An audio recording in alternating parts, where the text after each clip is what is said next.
ठीक है भाई। तो टॉपिक है तुम्हारा सरकारी बजट, है ना। तो पहले बजट शब्द को समझो। बजट का मतलब होता है सर किसी मतलब जैसे अगर हम एक तय सीमा के अंदर जितने रुपए का खर्चा यानी कि व्यय करते हैं और जितने रुपए की इनकम यानी कि आय होती है, उन दोनों को जब हम एक रिटर्न रिकॉर्ड में लिखते हैं तो उसे हम बजट कहते हैं। ठीक है। तो सरकारी बजट का मतलब सरकार द्वारा खर्च किया गया पैसा और सरकार द्वारा कमाया गया पैसा, इन दोनों का रिटर्न रिकॉर्ड क्या कहलाएगा? बजट कहलाएगा। क्योंकि ये सरकार द्वारा किया जाएगा तो ये क्या कहलाएगा? सरकारी बजट क्या कहलाएगा? तो a budget is a consolidated financial statement prepared by government on expected public expenditure and public revenue during a financial year। तो क्या क्या बोला गया है? किसी भी एक फाइनेंशियल ईयर इसका मतलब होता है एक वित्तीय वर्ष में। इस वर्ष में वित्तीय वर्ष, ये जो वित्तीय वर्ष होता है इसका मतलब ये 1 अप्रैल से लेकर के अगले साल का 1 अप्रैल। ठीक है। 1 अप्रैल से लेकर के अगले साल का 1 अप्रैल, ये एक वित्तीय वर्ष है। जैसे हमारे लिए जो नव वर्ष होता है वो 1 जनवरी से 1 जनवरी चलता है, 1 जनवरी शुरू होगा अगले 1 जनवरी में खत्म होगा। उस प्रकार से जो वित्तीय वर्ष होता है वो 1 अप्रैल से 1 अप्रैल चलता है। ठीक है। तो नया बजट हर साल 1 अप्रैल से लागू किया जाता है। ठीक है। और अगले 1 अप्रैल से नया बजट ला के दिया जाता है। ठीक है। तो एक वित्तीय वर्ष में सरकार द्वारा कमाया गया पैसा जिसको हम क्या बोलते हैं? रिवेन्यू बोलते हैं। क्या बोलते हैं? रिवेन्यू। याद रखना सरकार ना रिवेन्यू कमाती है, इनकम नहीं कमाती। इनकम का मतलब और रिवेन्यू का मतलब अलग अलग होता है। आय अलग चीज है, बचत अलग चीज है। आय अलग चीज है, बचत अलग चीज है ना। रिवेन्यू अलग होता है, इनकम अलग होता है। जैसे समझो अगर मैं महीने का 50,000 रुपये तनख्वाह कमा रहा हूँ, जिसमें से मुझे ऑफिस आने और जाने का किराया महीने का 3,000 रुपये लगता है। कितना रुपये लगता है? तो मेरी जो इनकम है वो तो 50,000 है, और मेरा जो रिवेन्यू है वो कितना है? 47,000 है। कितना है? तुमने कई बार सुना होगा कट पिट के इतने मिल जाते हैं या इन हैंड सैलरी इतनी है। तो वो इन हैंड सैलरी तुम्हारी रिवेन्यू है। बाकी सब तुम्हारे इनकम का पार्ट किसी और चीज में चला जाता है। जैसे हम तुम क्या बोलोगे? रिवेन्यू बोलोगे। क्या बोलोगे? रिवेन्यू बोलोगे। समझ में आ रही है बात? तो सरकार हमेशा एक रिवेन्यू बताती है, इनकम नहीं बताती। इनकम में एक्सपेंस एक्सपेंस सब माइनस करके बताती है। ठीक है। दूसरा, एक तो फाइनेंशियल ईयर में कितना रिवेन्यू आया यानी तुम्हारे तुमने कितना कमाया, दूसरा तुमने कितना खर्च किया। तो सरकार कभी भी पर्सनल खर्चा तो करेगी नहीं, वो खर्चा क्या करती है? Public expense. क्या करेगी? Public expense. मतलब कि पब्लिक एक्सपेंस का मतलब जनता का खर्च, जनता का खर्च। तो सीधी बात है, उसका कोई भी काम है जनता के लिए है। सरकार कहीं रोड बनाएगी तो अपने लिए थोड़ी बनाएगी, जनता के लिए बनाएगी। तो सरकार का काम क्या है? इनकम और एक्सपेंडिचर। इनकम कहाँ से आती है? रेवेन्यू से। एक्सपेंडिचर क्या होता है? पब्लिक एक्सपेंडिचर, यानी कि जनता को कोई सामान वामान दिलवाना है, खरीद बेचना है ना, तो ये सब कुछ होता है। अब एक बजट का स्ट्रक्चर क्या होता है? बोलो क्या बोल रहे हो? रेवेन्यू मतलब जो हमारे हैंड में आता है वो होता है। हाँ, वो हमारे जो हैंड में आता है। कटपिट की कटपिट के। इनकम जो होती है जो 50,000 इनकम हाँ, जो टोटल इनकम है वो तुम्हारी इनकम होती है। अगली चीज क्या देखो, अगला टॉपिक है रेवेन्यू रिसिप्ट। तो देखो, सेंट्रल बजट के अंदर दो पार्ट्स होते हैं, एक होता है रिसिप्ट और एक होता है expenditure of the central government. Receipt का मतलब कितना रुपए कमाया, रिसिप्ट का मतलब कितना रुपए कमाया, एक्सपेंडिचर का मतलब कितना रुपया खर्च किया। तो रिसिप्ट हमेशा पॉजिटिव होगा, एक्सपेंडिचर हमेशा नेगेटिव। ये हमेशा ये निकल रहा है और ये हमेशा आ रहा है। ये हमेशा एक्सपेंडिचर हमेशा निकलता है और इनकम हमेशा आती है। ठीक है। अब यही तो दिक्कत है। इसको तो आय आय बोलोगे, इसको व्यय बोलोगे, है ना। अच्छा, ये बोल रखा तो फिर यही दे दो ना। ठीक है।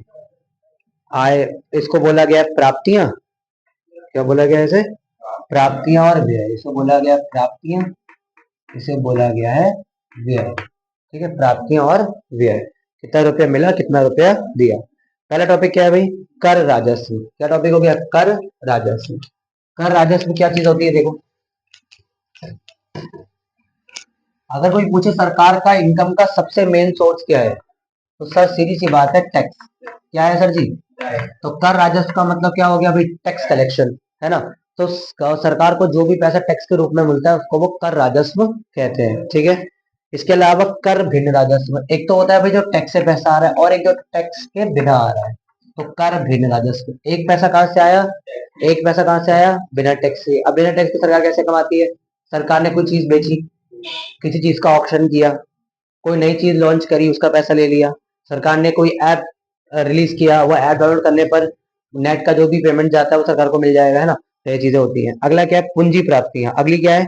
पूंजी प्राप्तियां।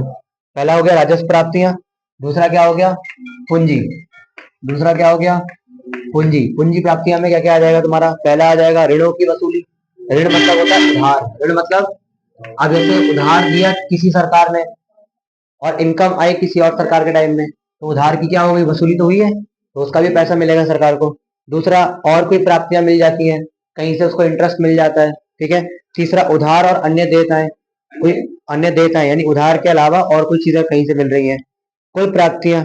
उसके बाद आयोजना भिन्न व्यय। अब खर्चा क्या क्या होता है, राजस्व खातों पर होता है, ब्याज का भुगतान वो लोग करते हैं और पूंजी खाते पर करते हैं। अब देखो जरूरी नहीं है कि सरकार ने ही किसी को उधार दिया हो, सरकार ने भी तो किसी से उधार लिया होगा, उसका वो एक्सपेंस में काउंट करोगे आप जितना उन्होंने दिया।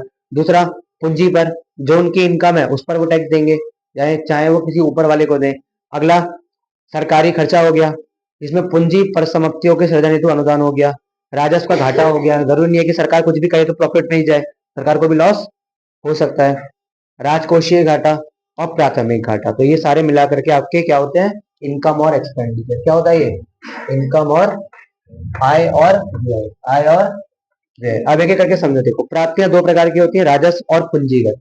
राजस्व का मतलब जो सरकार के खजाने में सीधे सीधे तौर पे आती है, पूंजीगत जो सरकार द्वारा दिए गए पैसों पर आती है।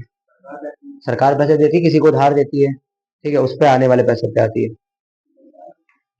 तो देखो राजस्व प्राप्तियां सभी स्रोतों से प्राप्ति वर्तमान आय होती है, जैसे कर, सरकारी उपक्रमों का लाभ और अनुदान आदि। यानी सरकार ने कुछ टैक्स स्टार्ट किया उससे इनकम आई, सरकार ने कोई इंफ्रास्ट्रक्चर बनाया उस पर उनने पैसा लेना स्टार्ट किया, जैसे टोल टैक्स का बहुत एग्जाम्पल है, कोई नेशनल हाईवे बनाया उस पर टोल लगा दिया, तो टोल से आने वाला पैसा भी सरकार के लिए होता है, ठीक है।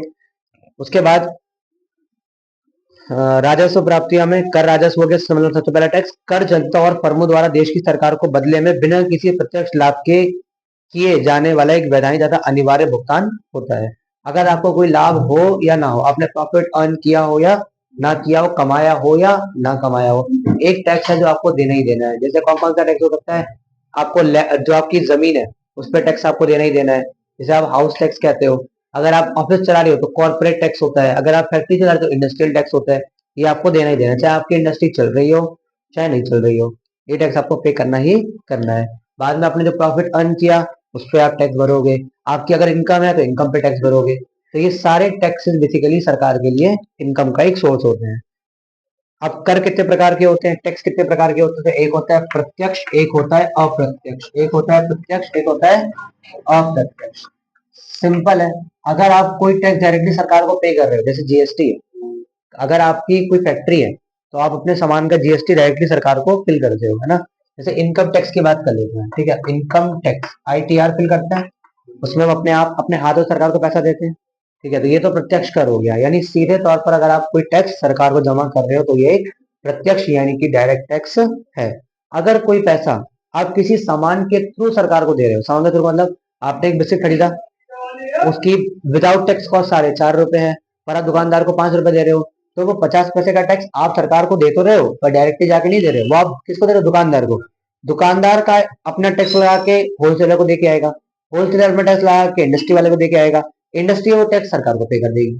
तो ऐसा टैक्स जो हम डायरेक्टली पे करेंगे वो प्रत्यक्ष कर, और जो हमको डायरेक्टली पे नहीं करेंगे वो क्या हो जाएगा, अप्रत्यक्ष कर हो जाएगा, ठीक है। अगला प्रत्यक्ष कर का उदाहरण जैसे इनकम टैक्स हो गया।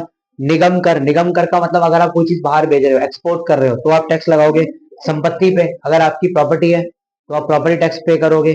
उपहार कर, कई लोगों को अगर आप कुछ गिफ्ट भी देते हो तो उस पर भी टैक्स लगता है। शादी में दिए जाने वाले गिफ्ट पर कोई टैक्स नहीं होता है, ये याद रखना, शादी में दिए जाने वाले गिफ्ट पर कोई टैक्स नहीं होता है। अरे अप्रत्यक्ष कर, अब इनडायरेक्ट क्या टैक्स में देखो क्या कहता है, अगर आपकी किसी चीज की वैल्यू बढ़ गई, किसी चीज की वैल्यू, कहते हैं ना अगर स्टॉक मार्केट को आप सेल करोगे तो आपको भी टैक्स देना पड़ता है। अब स्टॉक खरीदोगे तो भी आपको टैक्स पे करना पड़ेगा, बेचोगे तो भी टैक्स पे करना पड़ेगा, है ना। एक तो ये बात हो गई। दूसरा उत्पादन कर, अगर आप कोई चीज प्रोडक्शन कर रहे हो, प्रोडक्शन पे टैक्स नहीं है, लेकिन जब आप उसको मार्केट में सेल करोगे तो उस पर टैक्स लग जाएगा, वो डायरेक्टली आपको नहीं भरना, वो जनता से आप कलेक्ट करके जमा करोगे। अगला आयात और निर्यात पे कर, अगर आप कोई चीज बाहर जाके बेच रहे हो या बाहर से खरीद के ला रहे हो उस पर टैक्स लगेगा। सेवा कर यानी कि सर्विस टैक्स, अगर आप कोई काम, जैसे आप होटल में गए, होटल में आपको सर्विस टैक्स दिया जाता है अलग से, आपको सर्विस टैक्स मिलता है, आपको भरना पड़ेगा, ठीक है, क्योंकि आपको वहां पे सर्विस मिल रही है। अगला व्यापारिक राजस्व। अब देखो अगला है गैर कर राजस्व। एक तो मैंने आपको बताया जो टैक्स से पैसा आ रहा है, दूसरा जो विदाउट टैक्स पैसा आ रहा है। क्या कहाँ से आ रहा है? अभी पहला तो आ रहा है व्यापारिक राजस्व।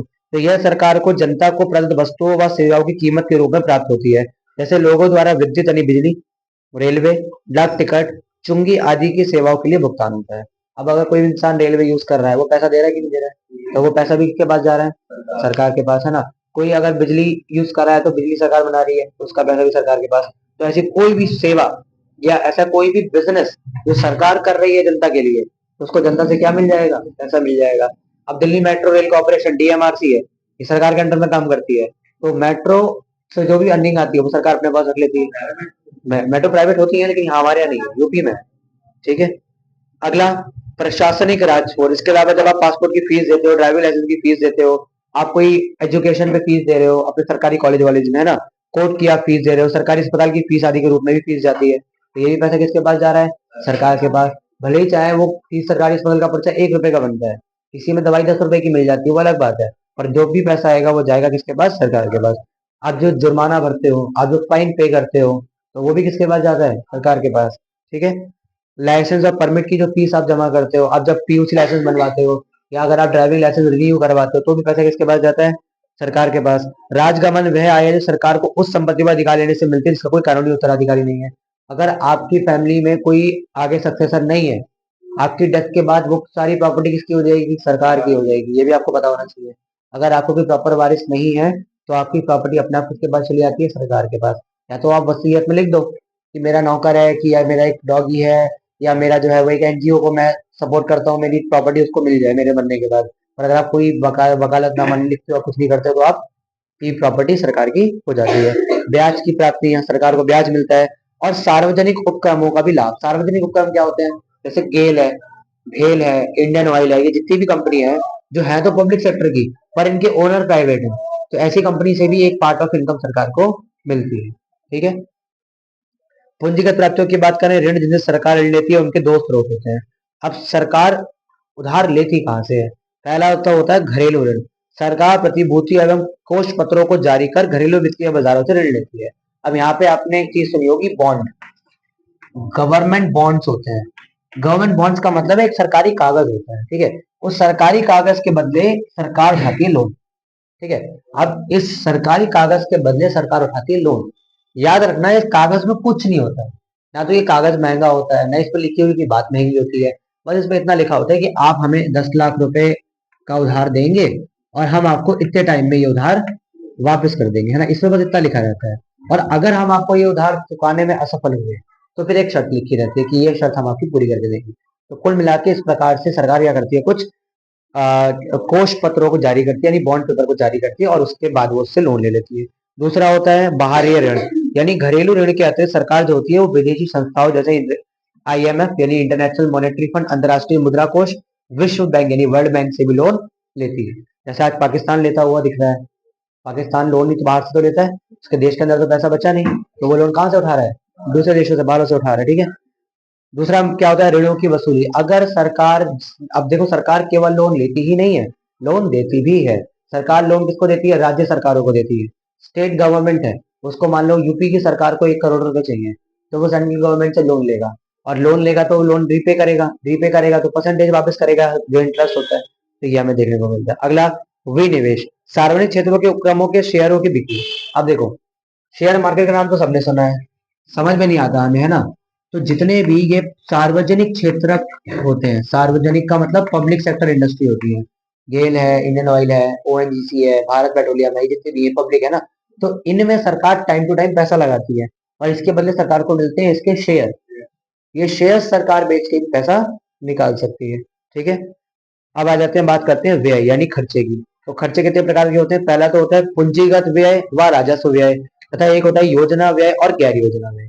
सबसे पहले बात करेंगे हम पूंजीगत व्यय और राजस्व व्यय। जब सरकार परिसंपत्तियों के निर्माण जैसे विद्यालय, चिकित्सालय के भवन, सड़कें, पुल, नहर, रेल पटरी इत्यादि परिसंपत्तियों के निर्माण पर अथवा देयताओं को कम करने जैसे ऋण आदि को भुगतान पर व्यय करती है, तो ऐसा व्यय पूंजीगत व्यय कहलाता है। तो जब हमने इनकम की बात करी थी तो हमने एक पूंजीगत आय के बारे में बात करी थी, एक राजस्व आय, एक पूंजीगत आय। राजस्व मतलब टैक्स, पूंजीगत मतलब जो बिना टैक्स के पैसा आ रहा है, जो चालान से आता है, लाइसेंस से आता है ना, फीस से आता है, तो सरकार अगर ऐसी इनकम को बढ़ाने के लिए पैसा लगाएगी, जैसे अब रेलवे टिकट है, रेलवे टिकट से पैसा आ रहा है, सरकार ने कहा एक नई लाइन और बिछा देते हैं, उससे भी रेलवे टिकट का पैसा आ जाएगा। तो ऐसा खर्चा किस में आएगा? पूंजीगत में आएगा। किस में आएगा? पूंजीगत में आएगा। परंतु जब सरकार एक ऐसा व्यय जिससे ना तो किसी परिसंपत्ति का निर्माण होता है, ना ही किसी देयता में कमी आती है, जैसे सरकारी कर्मचारियों का वेतन का भुगतान। अब सरकारी ऑफिसर में जो लोग काम कर रहे हैं, ना तो आप उनसे पैसा लेते हो, आप तो उनसे काम ले रहे हो, तो उसको आप बोलोगे राजस्व भुगतान। क्या बोलोगे? राजस्व भुगतान। अगर सरकार कहीं पर निःशुल्क शिक्षा दे रही है, निःशुल्क चिकित्सा उपलब्ध करवा रही है, तो वहां पर भी आपको क्या मिलेगा? पैसा तो मिलता नहीं है वहां से भी, तो वहां भी आप पैसा लगा देते हो। इसको हम बोलते हैं क्या? राजस्व व्यय। यानी कि ऐसा खर्चा जो राजस्व के नाम पे हो रहा हो। योजना व्यय और गैर योजना व्यय क्या होता है? स्वतंत्रता प्राप्ति के बाद हमारे देश ने आर्थिक विकास को प्राप्त करने के लिए कई सारी योजना बनाई है। जैसे इसका बहुत सा एग्जाम्पल है प्रधानमंत्री रोजगार योजना। आप लोगों को मिड डे मील मिलता था स्कूलों में, तो उसको उस योजना का नाम है अंत्योदय अन्न योजना। तो इन योजनाओं पे भी सरकार को पैसा लगाना पड़ेगा। सरकार पैसा लगाएगी नहीं तो योजना चलेंगी कैसे? अब अगर स्कूल में मिड डे मील बांटने का कानून बना दिया, पर जब तुम अनाज ही नहीं दोगे तो मिड डे मील बनेगा कहाँ से? तो ये भी सरकार का खर्चा है। तो ऐसा खर्चा जो सरकार किसी योजना पे करती है, तो उसे हम बोलेंगे योजना व्यय। क्या बोलेंगे? योजना व्यय। लेकिन अगर सरकार योजना के अलावा कहीं खर्चा कर रही है, जैसे कि पुलिस है, न्यायिक प्रणाली है, जल आपूर्ति, सफाई, स्वास्थ्य, इन सब पर अगर वो खर्चा करेगी, तो इसको हम क्या बोलेंगे? गैर योजना व्यय। अब इसको समझो। अन्न योजना का इन्होंने एक मेथड निकाला, अन्न योजना, है ना। इन्होंने कहा अन्न योजना पे हमें हर महीने 10 करोड़ रुपए लगाने हैं। कितने रुपए लगाने हैं? 10 करोड़। लेकिन कानून बनाने में ही मान लो 50 लाख रुपए लग गए, तो ये 50 लाख रुपए तुम उसमें जोड़ोगे क्या? योजना व्यय में जोड़ोगे? पर ये तो योजना व्यय में आएगा ही नहीं। योजना का व्यय तो 10 करोड़ रुपए प्रति साल का है। तो ये होगा गैर योजना व्यय। क्या हो जाएगा? गैर योजना व्यय। अगला टॉपिक क्या है? एक टॉपिक खत्म हो गया तुम्हारे।